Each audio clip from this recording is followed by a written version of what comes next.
My name is Dr. Entisar AlHatlani. I'm from Kuwait University, Department of Chemistry. This work is about generating a disposable, portable, and cost-effective sensor based on using ruthenium complex. Using ruthenium, we generated a three-dimensional solid-state sensor by immobilizing ruthenium complex on the surface of an organic polymer for forensic drug detection. So for the first time, we fabricated a 3D solid-state sensor for detection of the drugs based on using a three-dimensional organic polymer that carries a negative charge on the surface. And then using ruthenium complex, which has a positive charge through electrostatic interaction, the luminophore or the ruthenium complex was successfully immobilized. Subsequently, this ruthenium complex, which has a positive charge of +2, can be oxidized using cerium, for example, as an oxidant to generate ruthenium +3. The oxidized form of ruthenium subsequently reacts with our analyte or the drug of interest. It gets reduced into the excited state following the emission of light. This light emitted can be measured and quantified. The amount of light emitted can give an idea about the concentration of the drug being detected. So this is simply the idea behind this research. So inside the glass capillary, a small glass capillary, approximately 500 micrometer internal diameter, the organic monolith or the organic polymer was fabricated.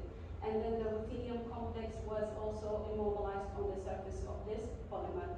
The reagents were delivered using a syringe pump, and then upon the reaction between the drug and the ruthenium, a signal was produced in time. This signal was proportional to the concentration of the drug.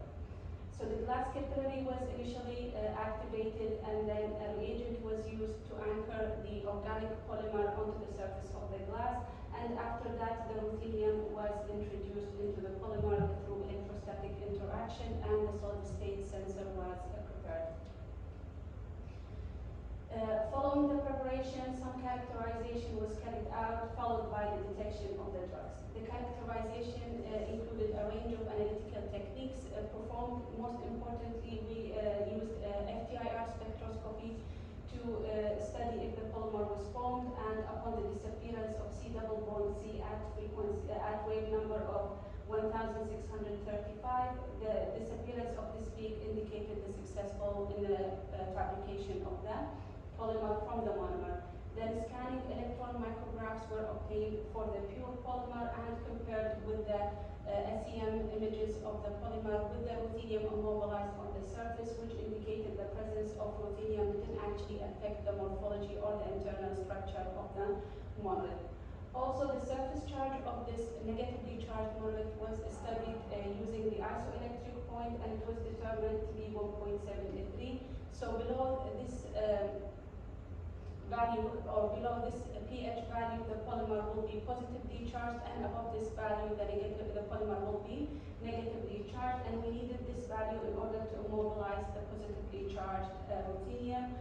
We also did a range of analytical investigation for this sensor, but these are the important ones related to this work.